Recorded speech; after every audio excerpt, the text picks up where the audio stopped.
SM Store, amanah dalam muamalah. Bismillahirrahmanirrahim. Assalamualaikum warahmatullahi wabarakatuh.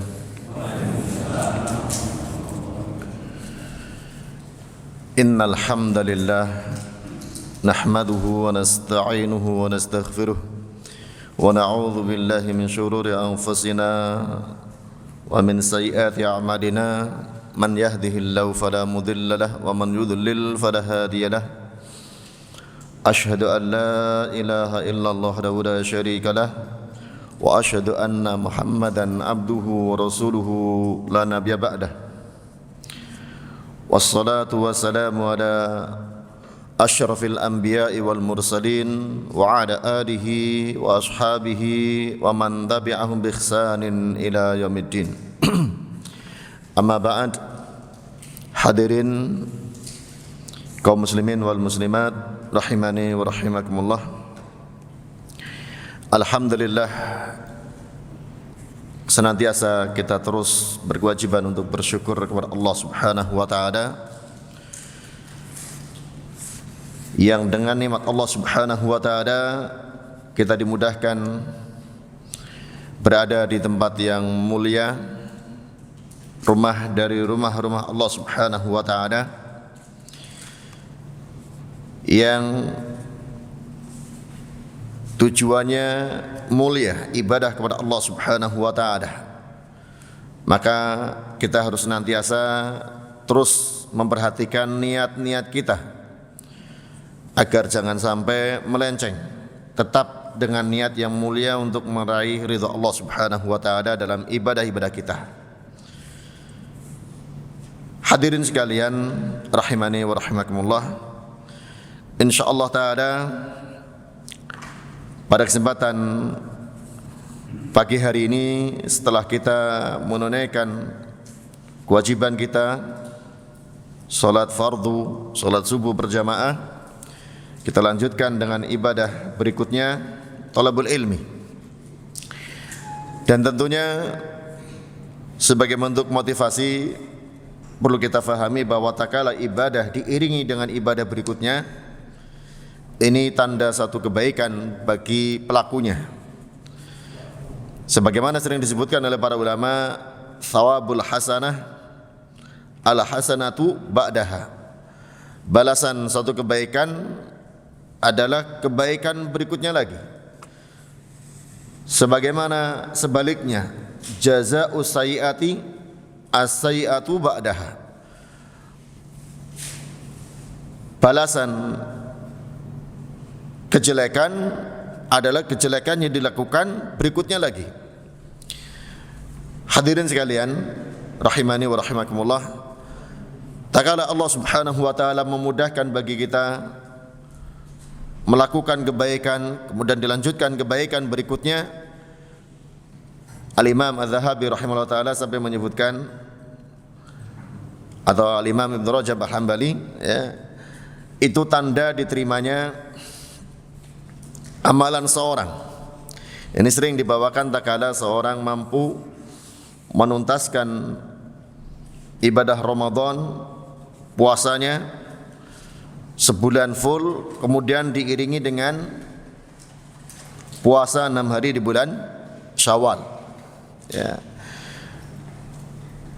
Puasa Ramadan telah tuntas, kemudian dilanjutkan dengan puasa lagi 6 hari di bulan Syawal sebagai tanda bahwa ibadah puasa Ramadannya diterima oleh Allah Subhanahu wa taala. Namun tidak boleh dipastikan karena hanya sekadar tanda, ya. Karena bisa jadi ada orang yang memang puasa Ramadan kemudian puasa 6 hari bulan Syawal tapi melakukan hal-hal yang tidak terduga, yang tidak kita ketahui. Maka itu sekadar tanda. Namun tentunya kita husnudzon tatkala seorang mampu menjalankan apa yang disebutkan sebagai tanda, semoga Allah Ta'ala anugerahkan padanya diterimanya amal solehnya.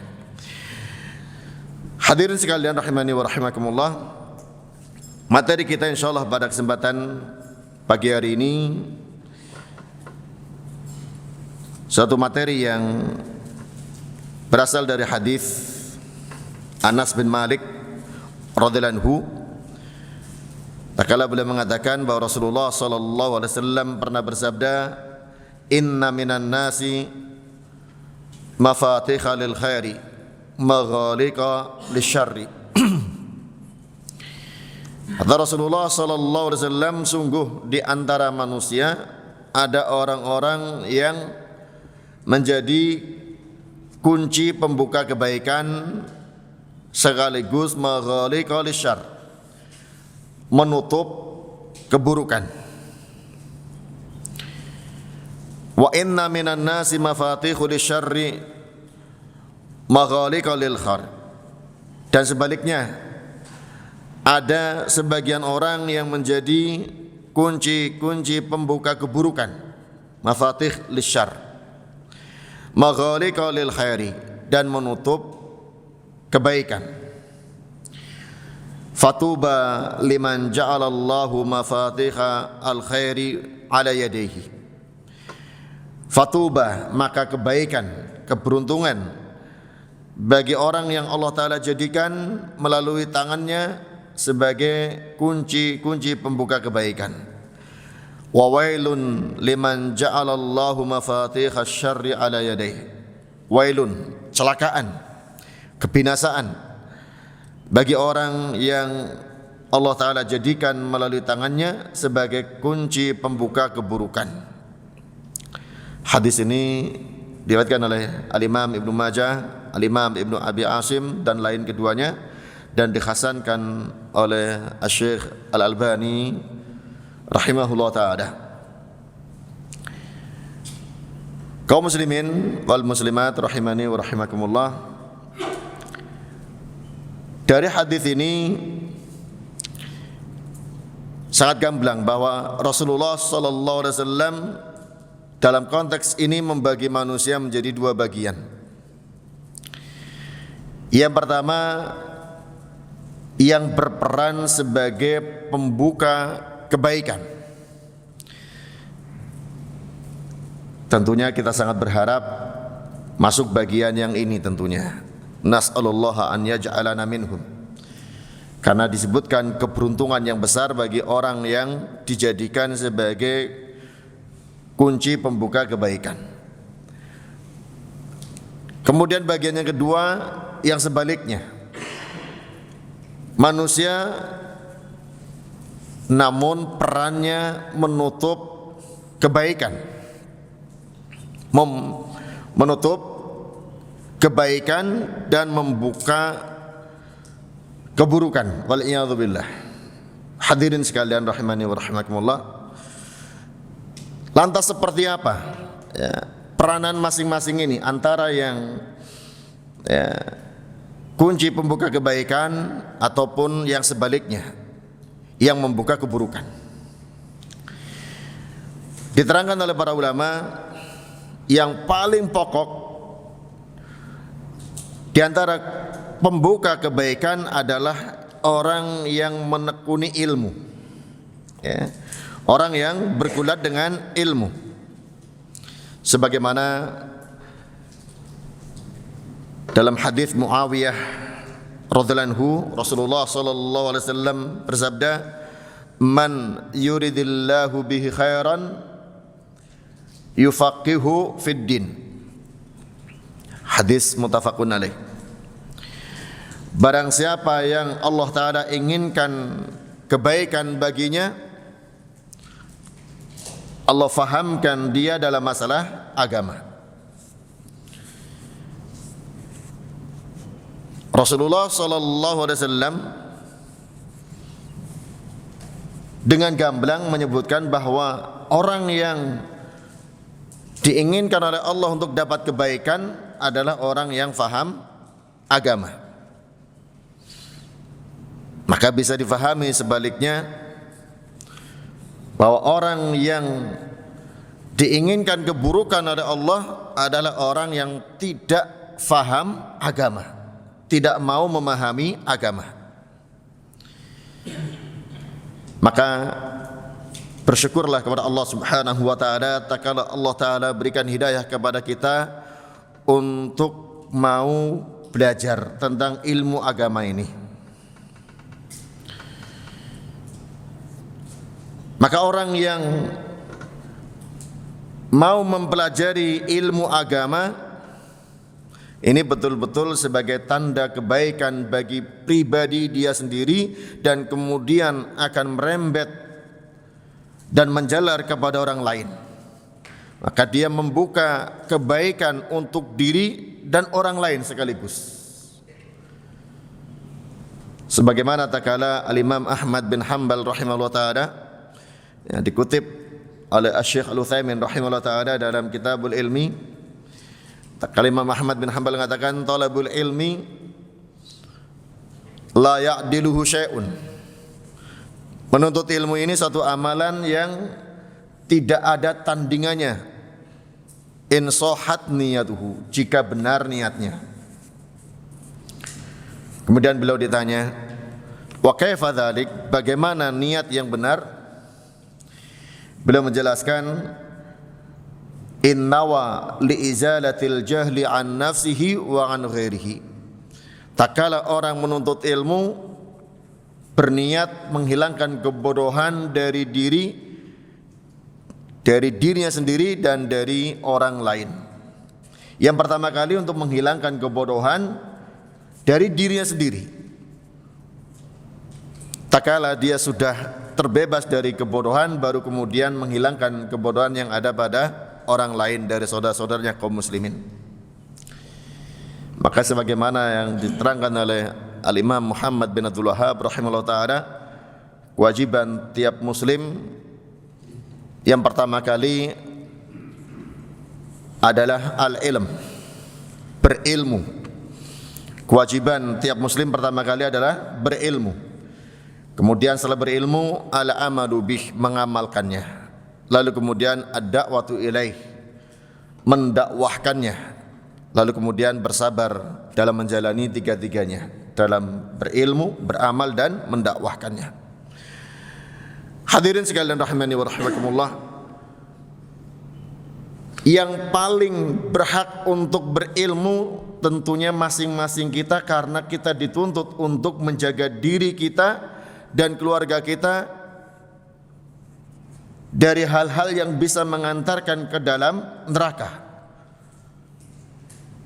Sebagaimana yang sering diingatkan dalam surah Tahrim, Allah Ta'ala berfirman, ya ayyuhalladzina amanu qu anfusakum wa ahlikum nar.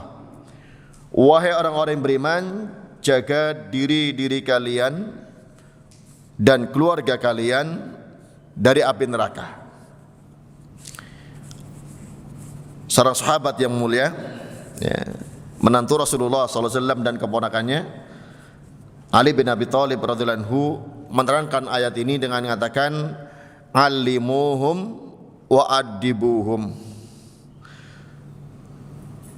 Jaga diri kalian dan keluarga kalian, maknanya ajarilah mereka ilmu dan didiklah mereka dengan adab. Tentunya tak kala orang mau ngajar, dia punya apa yang diajarkan, punya ilmu, ya. Untuk bisa ngajar harus punya ilmu. Sebagai kepala rumah tangga yang dipanggil oleh Allah, ya ayyuhalladzina amanu, wahai orang yang beriman, ya, jagalah diri kalian dan keluarga kalian. Berarti menuntut ilmu lah untuk bisa menjaga diri kalian dan keluarga kalian dengan ilmu tersebut. Ya, makanya tatkala Nabi SAW menyebutkan, khairukum man ta'allama al-Qur'an wa 'allamahu. Sebaik-baik kalian yang belajar Al-Quran dan mengajarkannya. Disebutkan ta'allama dulu sebelum allama, ya. Sebaik-baik kalian yang belajar lalu kemudian mengajar, ya. Mengajar ini setelah belajar.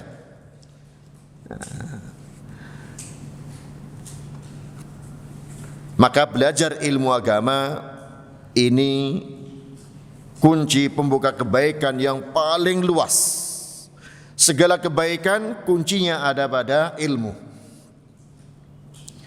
Hingga Nabi SAW menyebutkan bahwa ilmu ini amalan yang pahalanya terus mengalir. ya. Dalam hadis Anas bin Malik radhiyallahu anhu juga, ya, Rasulullah sallallahu alaihi wasallam pernah mengatakan, sab'un yajri lil 'abdi ajruhunna wa fi qabrihi ba'da mautih. Ada 7 amalan yang pahalanya terus mengalir sedangkan pelakunya sudah di dalam kubur setelah meninggalnya. Yang sering kita dengar hadis, ya, 3 amalan yang pahalanya tidak terputus walaupun Ibnu Adam tersebut telah meninggal dunia. Idza mata Ibnu Adam in qata amaluhu illa min thalathin. Itu yang sangat terkenal, ya. Bila Ibnu Adam meninggal dunia, terputuslah amalannya kecuali dari 3 hal. Kalau ada penyebutan angka dalam hadis Nabi SAW, seringkali bukan pembatasan. Ini yang sering jadi kaidah, ya. Tapi memang beliau menyebutkan 3 dalam hadis tersebut. Ada kemungkinan disebutkan dalam hadis lain lebih daripada 3, ya. Sebagaimana tentang amalan yang pahalanya mengalir, ya. Ada yang menyebutkan 3, kemudian di sini sebutkan 7, ya. Yang pertama, dari 7 amalan yang pahalanya terus mengalir walaupun orangnya telah meninggal dunia, sudah dikubur, kata Nabi SAW, man 'allama ilman, orang yang mengajarkan ilmu. Yang kedua, au ajra nahron, mengalirkan sungai. Au khafara bi'ran, yang ketiga menggali sumur. Yang keempat, gharasa nahlan, yang menanam pohon kurma. Walaupun di sini sebetulnya bukan pembatasan pohon kurma, ya. Diterangkan oleh Syekh Abdul Razak, disebutkan nama pohon kurma karena itu sayyidul asjar, ya, penghulunya pohon yang paling banyak manfaatnya. Walaupun nanam pohon yang lain, ya, bisa mengalirkan pahala sebagaimana nanti kita bawakan hadis yang lainnya insyaallah. Aw bana masjidan, atau membangun masjid. Aw waratha mushafan, atau mewakafkan mushaf Al-Qur'an. Aw taraka waladan yastaghfiru lahu ba'da mautih, atau meninggalkan anak yang memohonkan ampunan untuk orang tuanya setelah matinya.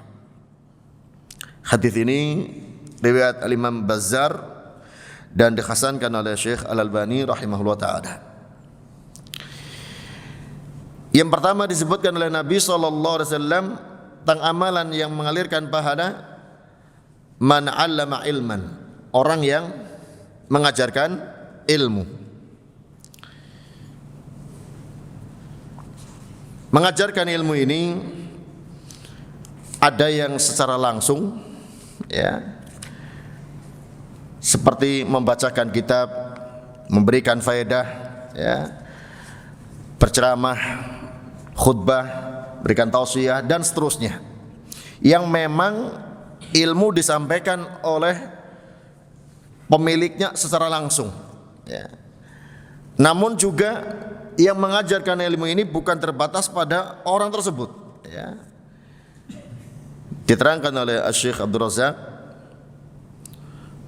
hafizallahu ta'ala, ya, bahwa semua yang berperan dalam tersampaikannya ilmu kepada orang lain, maka itu bagian daripada mengajarkan ilmu, walaupun tidak dengan berceramah, tidak dengan berkhutbah, tidak dengan bacakan kitab, tapi punya peranan hingga terlaksananya penyampaian ilmu tersendiri, hingga terlaksana penyampaian ilmu itu sendiri, ya.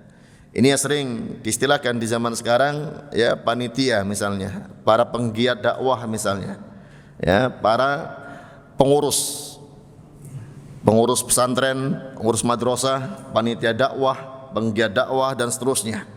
Sampai pun, ya, orang yang menyebarkan ilmu melalui mencetak buku, mencetak majalah dan seterusnya. Kata beliau, wa man yusahim fi tiba'atil kutub an-nafi'ah wa nashril mu'allafatil mufidah wa tawzi'il asyrata al-ilmiyah wa da'wiyah falau hadzun wafirun min dzalikal ajri insyaallah. Ya, dari sekian banyak ucapan Syekh Abdul Razak, di antara beliau ucapkan, orang yang berperan dalam mencetak kitab-kitab yang bermanfaat, menyebarkan karya-karya ulama yang berfaedah, kemudian membagikan, kalau zaman itu masih kaset-kaset ilmiah, kalau sekarang ya poster-poster dakwah, ya, kemudian rekaman-rekaman dakwah dan seterusnya, memiliki bagian yang besar dalam masalah mengajarkan ilmu ini. Hadirin sekalian rahimani wa rahimakumullah, masalah ilmu ini sebagaimana sudah sering kita dengar tentang keutamaannya. Di antara yang disebutkan oleh Rasulullah sallallahu alaihi wasallam dalam hadis Abu Abdurrahman Zaid bin Khalid Al-Juhani, agar setiap orang punya peranan, ya, sesuai dengan kadar kemampuannya, walaupun tidak terlibat secara langsung, tapi menjadi sebab suksesnya ta'limul ilmi, mengajarkan ilmu. Rasulullah sallallahu alaihi wasallam bersabda, "Man jahaza ghaziyan fi sabilillah faqad ghaza." Hadis muttafaqun alaih. Barang siapa yang menyiapkan keperluan orang yang berperang di jalan Allah, maka sungguh dia telah ikut serta berperang. Ini dalam konteks perang fisabilillah. Juga ini bisa diterapkan dalam masalah ilmu. Barang siapa yang mempersiapkan, mengkondisikan, mengatur, ya, memanage talabul ilmi, ta'limul ilmi, maka dia seperti orang yang mengajarkan ilmu itu sendiri. Nah, ini tentunya, ya, sebagai motivasi bagi para penggiat dakwah, para panitia, para pelaksana dan seterusnya, bahwa berperan dalam menyebarkan ilmu sesuai dengan kadar kemampuannya masing-masing, dan pahalanya insyaallah sebagaimana disebutkan oleh Syekh Abdul Razak tadi, seperti orang yang mengajarkan ilmu. Rasulullah sallallahu alaihi wasallam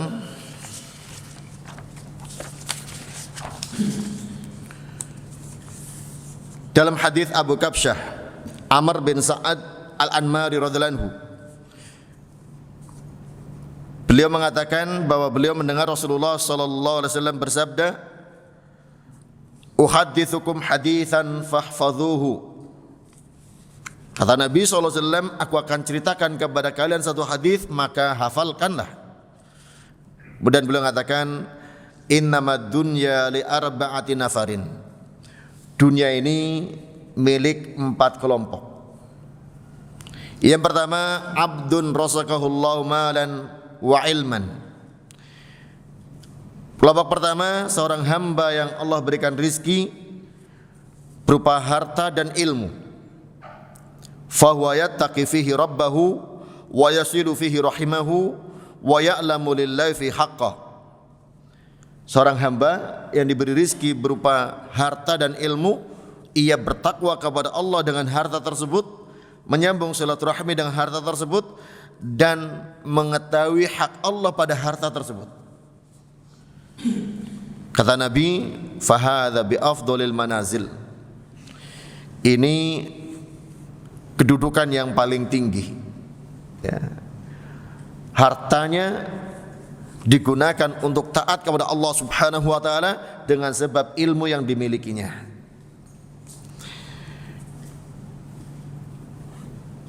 Kemudian yang kedua, wa abdun razaqahullahu ilman walam yarzuqhu malan.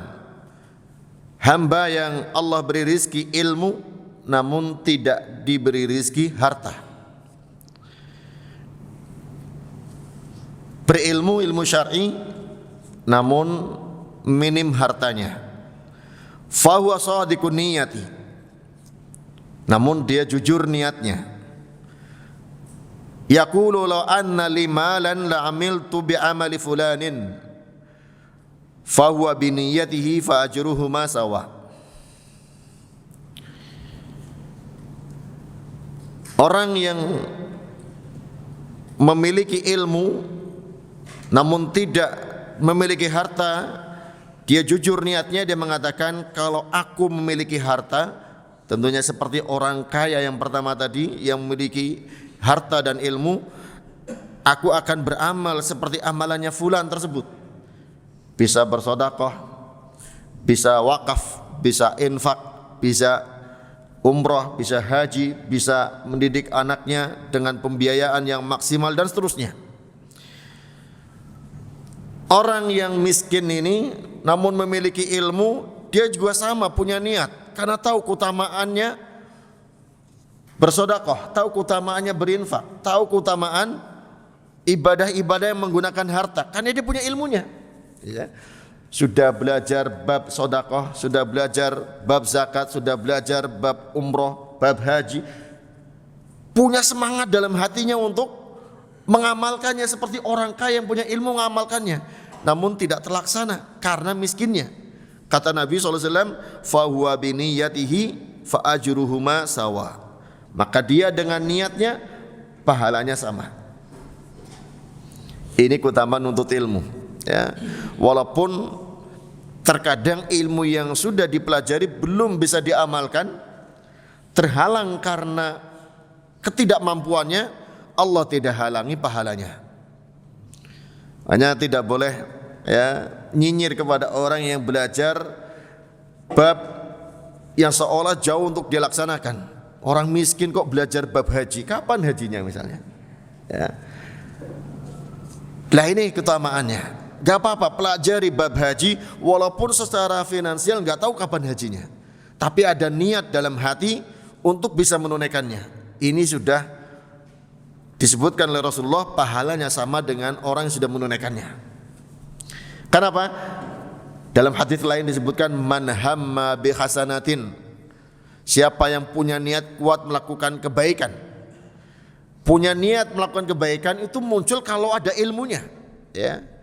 Falam ya'malha, lalu tidak mampu mengerjakannya, katabahallahu indahu hasanah kamilah, Allah Ta'ala catat di sisi Allah Ta'ala sebagai kebaikan yang sempurna.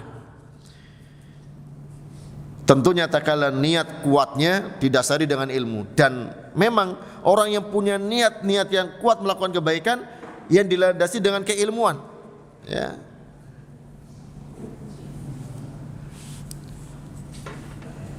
Hadirin sekalian rahimani wa rahimakumullah, kita belajar bab zakat. Belum tentu semuanya menunaikan zakat, ya. Yang kaya ya paham ini sesuai nisabnya, dia harus menunaikan zakatnya. Yang belum mampu, orang miskin, apa berarti tidak boleh belajar bab zakat? Belajarlah, ya, karena memang sebagaimana disebutkan oleh Nabi SAW, angan-angannya orang berilmu itu berpahala. Andai kata aku punya harta seperti fulan mencapai nisab, ya aku akan zakat. Ini berpahala. Jadi tidak semua angan-angan itu tercelah, ya. Angan-angannya orang yang berilmu ini dikatakan oleh Nabi SAW, lau anna li, kata-kata lau kan itu angan-angan, ya. Kalau aku punya harta, aku akan beramal seperti amalannya orang berharta yang berilmu tadi, maka dia dengan niatnya pahalanya sama. Ilmu membuka pintu kebaikan walaupun dia sendiri kadang belum melakukannya, tapi sudah terbuka kebaikan bagi dia. Kemudian wa abdun razaqahullahu malan wa lam yarzuqhu ilman. Yang ketiga, hamba yang Allah berikan rizki berupa harta wa lam yarzuqhu ilman. Ketiga ini orang yang kaya diberi harta oleh Allah namun tidak diberi ilmu. Fa wa yahbitu fi malihi bighairi ilmin. Dengan hartanya dia tenggelam berbuat maksiat karena memang tanpa ada ilmu pada dia. La yattaqi fihi rabbah, tidak bertakwa kepada Rabbnya. Wa la yasilu fihi rahimahu, tidak nyambung silaturahminya. Wala ya'lamu lillahi fi haqqa, tidak mengetahui hak Allah pada harta tersebut. Fahadha bi akhbathil manazil, ini kedudukan yang paling jelek. Kenapa disebutkan yang paling jelek? Karena orang ini dengan hartanya mudah melakukan berbagai macam kemungkaran, enteng untuk melakukan kemaksiatan. Mau berbuat dosa minum minuman keras bisa, mau melakukan dosa perbuatan zina ada peluang, ada kemungkinan karena ada harta pada dia. Apalagi kalau kemudian dilakukan dengan terbuka terang-terangan karena orang yang memiliki segala fasilitasnya dengan perbuatan dosa yang terang-terangan, ya, hingga banyak orang yang melihatnya. Ini bisa menjadi sebab orang lain menirunya. Makanya pada kelompok yang berikutnya disebutkan yang keempat, wa abdun lam yarzuqhullahu malan wala ilman. Seorang hamba yang tidak diberi rizki oleh Allah, tidak harta, tidak punya ilmu pula, ya, dan miskin, bodoh tentang agama. Fahuwa yaqulu law anna li malan la amiltu fihi bi amali fulanin. Dia berandai-andai dengan kebodohannya dan kemiskinannya, kalau aku punya harta seperti harta orang kaya yang tidak berilmu tadi, aku akan berbuat dengan perbuatan dia. Bisa minum khamr, bisa berzina, bisa ini, bisa itu, wal'iyadzubillah. Meneladani orang kaya yang fajir, orang kaya yang ahli maksiat, yang tanpa ilmu. Fahuwa biniyatihi fawisrihuma sawa. Maka dia dengan niatnya dosanya sama. Hadis ini rawahu Tirmidzi, dan Tirmidzi mengatakan haditsun hasanun shahih. Kelompok yang keempat ini angan-angannya mendatangkan dosa.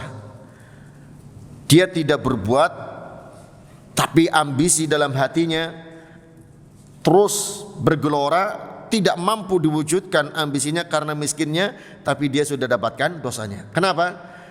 Ya, karena terhalang ambisinya karena kemiskinannya. Kalau dia ada harta, dia akan mewujudkannya. Ya. Maka bisa jadi orang miskin, ya, wal'iyadzubillah, ya, sebagaimana yang banyak terjadi di tengah masyarakat kita, sudah miskin, tidak sholat, ya, tidak ke masjid, tidak nuntut ilmu, punya sedikit untuk mabok, punya sedikit untuk judi, punya sedikit untuk melakukan hal-hal yang terlarang dalam agama. Kalau tidak memiliki, punya angan-angan, andai kata aku punya akan berbuat ini, berbuat itu. Nah, wal'iyadzubillah, dengan sebab kebodohannya dia berdosa walaupun dia tidak berbuat, karena angan-angannya terhalang, tidak terwujud dengan sebab kemiskinannya. Hadirin sekalian rahimani wa rahimakumullah, di sini juga terkait dengan, ya, kunci kebaikan yang dilakukan oleh orang yang senantiasa melakukan amal soleh, baik dia orang kaya maupun bukan orang kaya, ya. Tak kala dia melakukan suatu kebaikan yang terlihat oleh orang lain dan menjadi inspirasi bagi yang lain, maka ini merupakan pintu kebaikan yang kadang dia sendiri tidak meniatkannya, niatnya untuk beramal soleh untuk dirinya sendiri, ya. Nabi SAW dalam hadis yang cukup panjang dari sahabat Jarir bin Abdullah radhiyallahu anhu, ya, beliau mengatakan, man sanna fil islami sunnatan hasanatan falahu ajruha wa ajru man amila biha min ba'dih min ghairi ayan qusa min ujurihim syai'un. Barang siapa yang melakukan suatu kebaikan di dalam agama Islam, ya, sanna sunnatan hasanatan, falahu ajruha, dia dapat pahala dari kebaikan tersebut, wa ajru man amila biha ba'dahu, dan juga dapat pahala dari orang yang mengamalkannya setelah dia, tanpa mengurangi pahala mereka sedikit pun. Hadis ini sering disebut ada sababul wurudnya, ya, sebab terucapnya hadis ini dari Nabi Muhammad sallallahu alaihi wasallam. Yaitu tatkala di suatu kesempatan datang suatu rombongan kepada Nabi Muhammad sallallahu alaihi wasallam,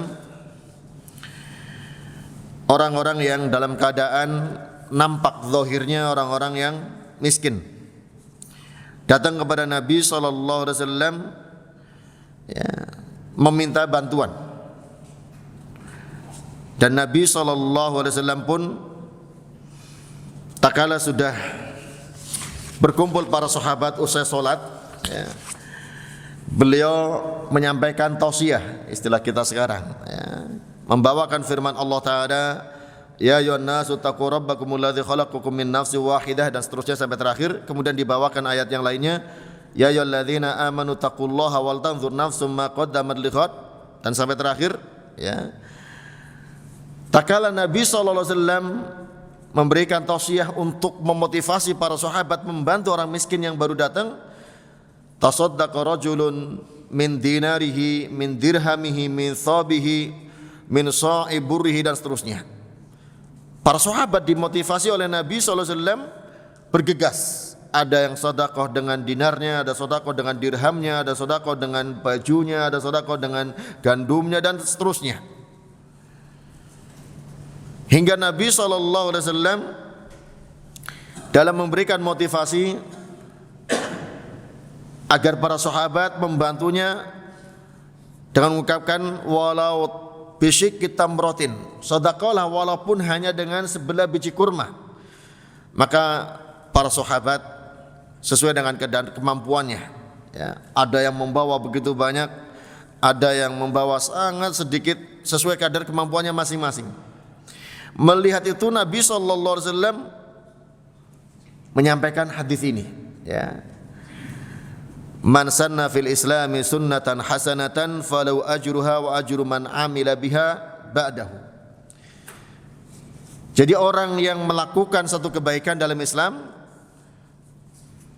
yang menjadi pelopor, yang menjadi teladan bagi yang lain, ini dapat pahala dari amalannya dan tambahan pahala karena ada orang-orang yang tergugah karena melihat yang kawannya sudah beramal terlebih dahulu. Sering diterangkan dalam hal ini, tatkala seorang menghidupkan sunnah Nabi sallallahu alaihi wasallam, menjalankan ajaran Nabi sallallahu alaihi wasallam yang sebagian orang sudah mulai kendor untuk menjalankannya, kemudian ada yang menyemangatinya, memberi contohnya, maka ini seperti membuka pintu kebaikan lagi. Dia dapat pahala dari yang dikerjakan dan dapat tambahan pahala dari orang-orang yang tergugah karenanya. Misalnya di satu daerah masjid sudah terbangun bagus, nah tinggal bagaimana memakmurkannya. Maka orang yang aktif memakmurkannya dengan rajin sholat jamaah, dia berpahala dengan sholat jamaahnya, dan tak kala menjadi sebab orang lain tergugah yang ikut sholat jamaah, maka dia dapat pahala dari orang yang terinspirasi karenanya. Ini keutamaan orang yang ikhlas dalam beramal soleh, amalan yang zahir, amalan yang nampak, menjadi sebab orang tertarik dengannya. Jadi karena memang kita ketahui bahwa amal soleh itu ada yang afdolnya disembunyikan, kadang ada yang afdolnya memang dikerjakan dengan terbuka, dengan ditampakkan, diperlihatkan, menjadi syiar dan menjadi ajakan bagi yang lain.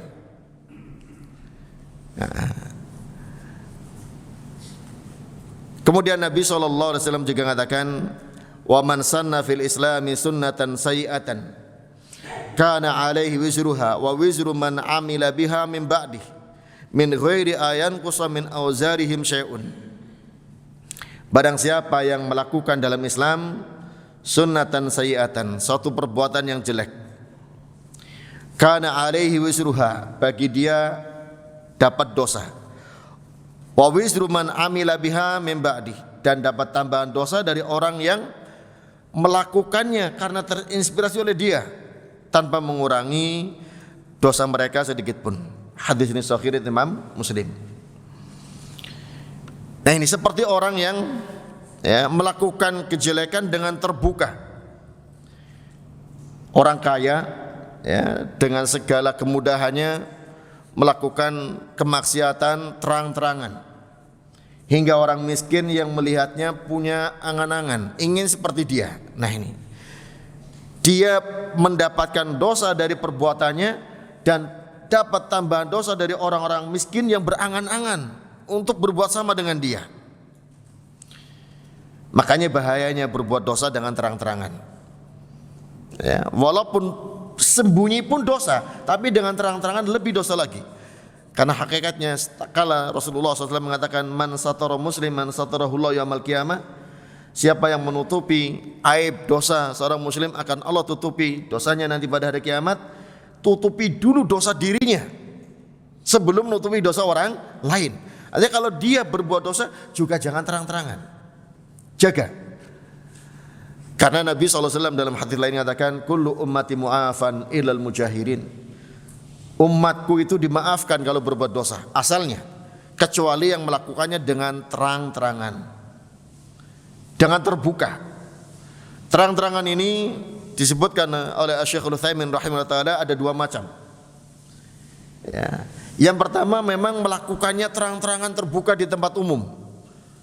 Tempat umum sekarang bisa terbuka seperti alam nyata atau di dunia maya. Berbuatnya sendirian tapi divideokan kemudian diposting, jadi terbuka juga.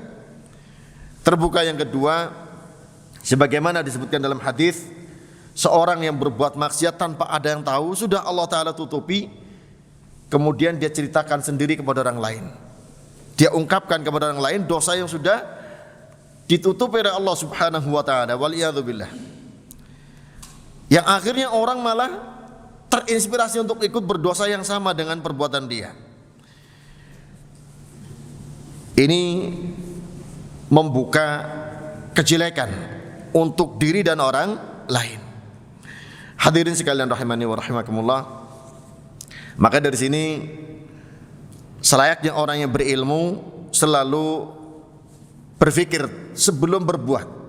Kalaulah dia akan terjatuh dalam suatu kesalahan, menghindarlah dari pandangan manusia, agar jangan jadi contoh bagi yang lain. Tak kala sudah tersembunyi, sebagaimana kita sampaikan kesempatan yang lalu, takutlah kepada Allah. Walaupun di tempat tersembunyi, tidak tersembunyi bagi Allah Subhanahu wa Ta'ala, perbuatan dosanya tetap terlihat. Hadirin sekalian rahimani wa rahimakumullah. Kemudian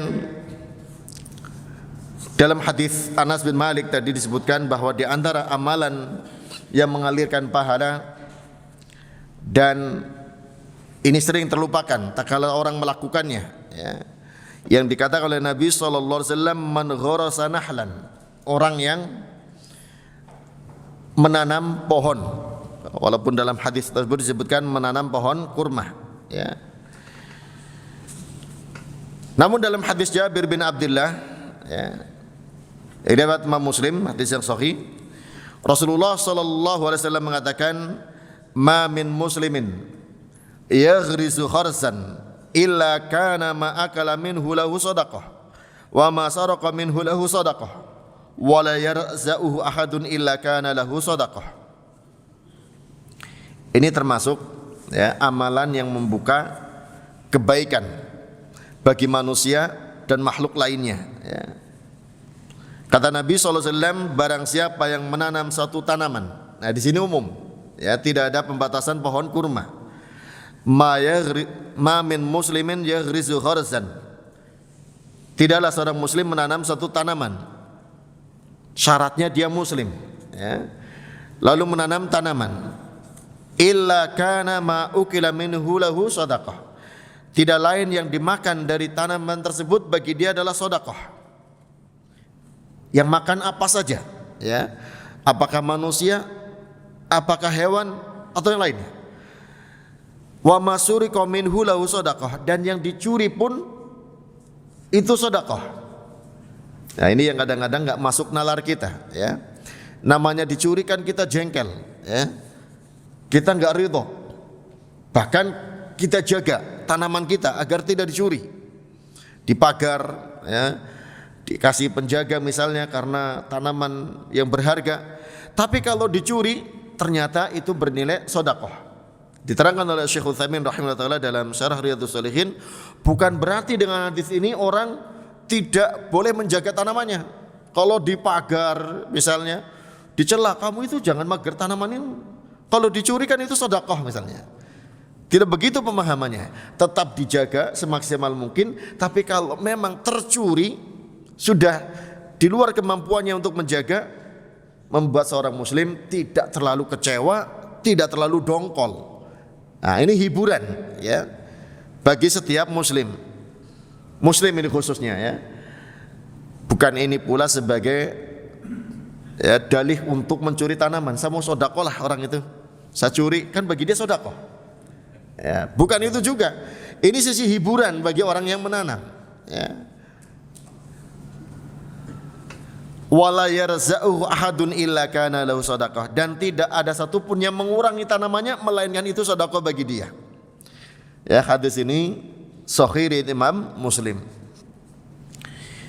Pintu kebaikan luar biasa banyaknya. Bagi orang yang suka menanam, apakah petani atau bukan petani tapi suka nanam, ya, ini jadi landasan hingga tak kala buahnya diambil orang, buahnya dimakan hewan, dimakan kelelawar, dimakan ini, makan itu, jangan terlalu kecewa. Ya, itu makhluk Allah semuanya. Itu bagian daripada sedekah. Makanya dalam riwayat lain disebutkan, fala yaghrisul muslimu gharzan fayakulu minhu insanun wala dabatun wala tairun illa kana lahu sadaqah ila yaumil qiyamah. Tidaklah seorang muslim menanam satu tanaman lalu makan dari tanaman tersebut manusia atau hewan, dabah ya,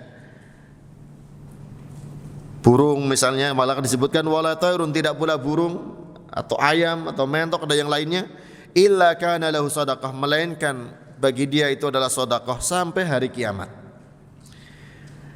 Memahami ilmu yang seperti ini membuka kebaikannya sangat luas. Hati menjadi tentram, tidak selalu dongkol, tidak selalu kecewa dengan apa yang terjadi, dan itu membuahkan nilai sedekah di sisi Allah Subhanahu wa taala. Hadirin sekalian rahimani wa rahimakumullah, ilmu ini luar biasa. Tak kala terbuka bagi seorang, pintu kebaikan sangat luas di hadapannya ya. Yang namanya menanam ini kan ya menjadi kebiasaan ya, bukan hanya petani, yang bukan petani pun kadang pengen nanam sesuatu. Maka tanamlah yang ada manfaatnya ya, yang ini akan mendatangkan sedekah. Tentunya kalau tidak ada manfaatnya bahkan bernilai madarat, ya ini tidak masuk dalam anjuran hadis ini ya. Tanaman ganja misalnya ya, ini kan nanam misalnya. Tentunya karena bermadarat, ini tidak masuk yang disebutkan oleh Nabi Muhammad sallallahu alaihi wasallam. Kemudian hadirin sekalian rahimani wa rahimakumullah, termasuk dari pintu pembuka kebaikan juga tak kala seorang melakukan amar ma'ruf nahi mungkar. Melakukan amar ma'ruf nahi mungkar ya. Memerintahkan orang untuk berbuat baik, dan tidak semestinya orang yang sudah punya ilmu membiarkan ada kemungkaran, terutama di dalam rumahnya yang diperbuat oleh istri dan anak-anaknya, atau diperbuat oleh suami dan anak-anaknya. Seorang istri pun punya peran untuk amar ma'ruf nahi mungkar, sebagaimana suami pun demikian. Karena tak kala orang punya ilmu, terapkan dulu pada keluarganya sebagaimana ayat yang sudah kita bacakan. Bahkan kalau seorang suami tidak menjalankannya, Nabi SAW memberikan julukan ad-dayyuth ya. Dayyuth ini seorang laki-laki yang membiarkan dan meridhoi ada kemungkaran di dalam rumahnya. Ya, kemungkaran banyak ya, mulai dari masalah akidahnya, masalah ibadahnya, masalah muamalahnya, masalah akhlaknya. Ada seorang istri masih percaya kepada ramalan bintang misalnya, dicantumkan bintang Librara apa? Nama-nama bintang itu Libra ya di identitasnya misalnya. Ingatkan, ini akidah ini. Seorang suami harus tanggung jawab pada akidah istrinya. Seorang suami melihat istrinya kalau keluar belanja sayur depan rumah ya nggak pakai jilbab misalnya, ingatkan, tegur. Jangan sampai dirinya menjadi dayuth yang ancamannya keras dari Rasulullah SAW. La yadkhulul jannah, tidak masuk surga. Dan diingatkan dari ku anfusakum, jaga diri kalian, wa ahlikum, dan bahkan kata ahlun yang masuk pertama kali kategori ahlun adalah istri, ya. Karena tidak semua rumah tangga punya anak. Ya, rumah tangga pasti punya istri, belum tentu punya anak. Maka yang pertama kali dinasihati istri, ya. Dalam masalah ibadah juga demikian. Karena kadang ibu-ibu di rumah ini sholatnya itu ditunda-tunda. Azan lagi tanggung, lagi masak, selesai masak ngepel ini itu, akhirnya sholat di akhir waktu. Nah, seorang suami, seorang bapak tentunya harus tegas. Azan sholat dulu, yang lain tunda.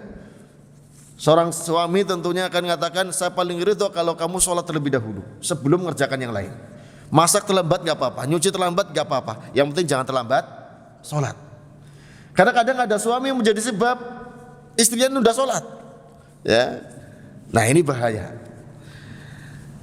Hadirin sekalian rahimani wa rahimakumullah, kalau seorang suami bisa membimbing istrinya, anaknya masuk kategori yang disebutkan oleh Nabi SAW, fa wallahi la ayyahdiyallahu bika rajulan wahidan khairun laka min humrin na'am.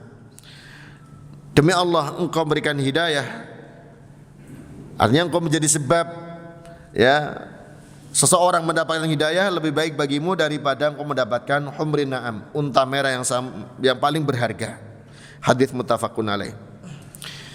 Tentunya sebelum menjadi sebab hidayah bagi orang lain, jadi sebab hidayah bagi keluarga sendiri, ya. Dan itu yang dicontohkan oleh para nabi.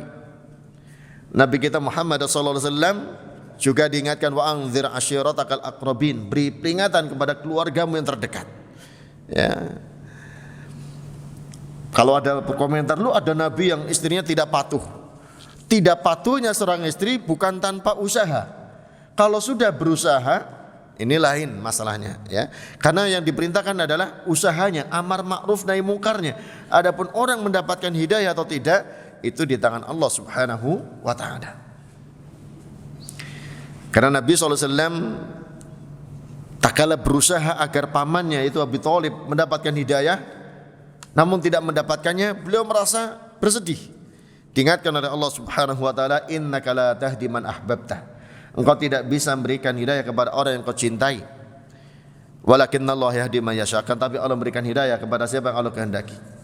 Tapi di ayat lain dikatakan, wa innaka la tahdi, engkau memberikan hidayah, artinya menjadi sebab seorang mendapat hidayah dengan menyampaikan ilmu, dengan menyampaikan penjelasan, ila siratim mustaqim, ke jalan yang lurus. Bapak dan ibu sekalian rahimani wa rahimakumullah, maka menjadi kunci pembuka kebaikan, janganlah terlalu berangan yang terlalu luas terlebih dahulu sebelum yang terdekat, ya. Sebelum yang terjauh, perhatikan dulu yang paling dekat di sekitarnya, keluarga kita. Karena ayatnya mengatakan demikian, qu anfusakum wa ahlikum nar. Karena kalau sudah bisa memperbaiki diri dan keluarga, bisa jadi teladan bagi yang lain.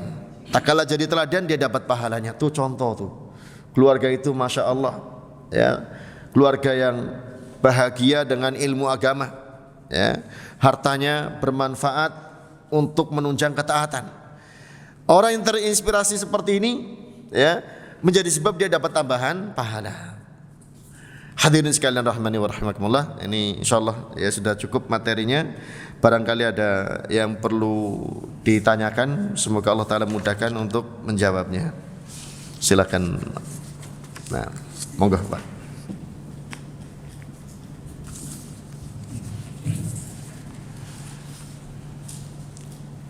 Assalamualaikum warahmatullahi wabarakatuh. Waalaikumsalam warahmatullahi wabarakatuh. Ada orang yang tiap hari beramal soleh, beramal baik, dan selalu menjalankan perintah Allah yang disyariatkan. Setelah itu orang itu sakit yang tidak bisa apa-apa, tidak bisa bergerak. Bagaimana amalan-amalan itu? Apa terputus? Terima kasih. Wassalamualaikum warahmatullahi wabarakatuh. Waalaikumsalam warahmatullahi wabarakatuh. Ada hadis Nabi yang sahih, ya. Beliau mengatakan, "Idza maridul abdu aw safara kutiba lahu ma kana ya'maluhu sahihan muqiman." Ya. Bila seorang sakit atau safar, bepergian jauh, ditulis bagi dia amalan yang biasa dia kerjakan di saat dia sehat, di saat dia mukim. Misalnya tadi ada orang yang sakit, sudah berbaring, diinfus, gak bisa bergerak, mau ke belakang saja gak bisa, harus pakai alat untuk buang air kecil, ya. Padahal sebelumnya Masya Allah rajin ke masjid sholat jamaah, rajin untuk ilmu, rajin bersedekah dengan hartanya, rajin nolong orang, rajin nengok orang sakit. Dia sendiri sakit gak bisa apa-apa. Kata Nabi SAW, yang terhalang karena sakitnya, sementara dia punya keinginan kuat untuk melaksanakannya, karena terhalang sakit dia tidak mampu, maka pahalanya mengalir bagi dia sebagaimana biasa dia kerjakan. Ini diantara bentuk keutamaan orang yang terbiasa continue melakukan amal soleh. Makanya Nabi SAW mengatakan, khairul a'mali adwamuha wa in qalla. Sebaik-baik amalan yang paling continue walaupun sedikit. Continue terus. Tak kala terhalang karena sakit, pahalanya tetap ngalir. Ini berlaku juga dalam urusan dunia. Orang yang statusnya sebagai pekerja kemudian sakit, ya, yang memang menghalanginya untuk bekerja, tetap dapat gaji. Ya Anda? Kalau dia sehat masalahnya berangkat, nggak boleh dipotong gajinya, karena statusnya masih pekerja. Ini tentunya diambil dari keterangan dari Nabi SAW tadi. Kalau orang sakit tidak mampu mengerjakan, dinilai sebagai orang yang mengerjakannya, karena kalau dia sehat dia akan mengerjakannya. Dan ini salah satu rahmat Allah Subhanahu wa Ta'ala kepada orang-orang yang terbiasa beramal soleh. Sudah terbiasa nih, amalannya sama dengan mengerjakan. Jangankan sakit, safar saja, ya. Orang yang safar kan kadang gak sholat jamaah, di jamak sendirian. Biasanya jamaah, tapi pahalanya pahala berjamaah. Kenapa? Terhalang karena safarnya. Di kendaraan misalnya, dalam satu kondisi gak bisa ikut berjamaah, tapi pahalanya berjamaah. Kenapa? Terbiasa sebelumnya. Bagaimana kalau belum biasa, baru niat kemudian terhalang? Ini beda kondisinya ya. Ada yang sudah terbiasa kemudian terhalang, ada yang baru niat kemudian terhalang sakit. Ada orang yang mengungkapkan tak kalah sakit, saya sebenarnya udah niat banget ikut pengajian, ingin rajin sholat berjamaah, ingin begini, qadarullah sakit. Pahala niatnya. Ini pahala niatnya, bukan pahala amal soleh, karena belum dikerjakan, baru niat, ya. Tapi dapat pahala niatnya. Nah, sebagaimana diterangkan, ya, dalam hadis Arba'in Nawawi oleh Syekh Utsaimin, tak kalah menjelaskan hadis man hamma bihasanatin, sebagaimana disebutkan tadi, falam ya'malha katabahallahu indahu hasanah kamilah. Barang siapa yang berniat kuat melakukan kebaikan namun tidak mengerjakannya, kalau terhalang karena sakit, ditulis oleh Allah Ta'ala pahala yang sempurna. Maka tidak boleh meratapi dan kecewa terhadap takdir sakit, ya. Ya Allah, dengan sakit ini aku jadi begini, aku gak boleh. Terima, karena pahalanya gak berhenti, gak dikurangi. Terima takdir itu karena Allah Ta'ala mengingatkan melalui sabda Nabi SAW, man yuridillahu bi khairan yusib minhu. Siapa yang Allah Ta'ala inginkan kebaikan, Allah berikan musibah padanya. Dengan sabarnya dia dapat pahala, ya, dan tidak hilang pahala amal soleh yang biasa dia kerjakan. Nah, ini hiburan tersendiri yang luar biasa bagi orang sakit, ya. Tak kala dia sabar dapat pahala dengan kesabarannya. Yang pahala orang bersabar itu tanpa hitungan. Innama yuwaffas sabiruna ajruhum bighairi hisab. Dipenuhi pahala orang bersabar tanpa hitungan. Dan pahala amal soleh yang biasa dikerjakan tetap ngalir bagi dia. Insyaallah ini keutamaan orang yang biasa beramal soleh dan sabar tak kala tertimpa musibah, sakit maupun lainnya. Wallahu a'lam bishawab. Insyaallah demikian. Satu lagi barangkali.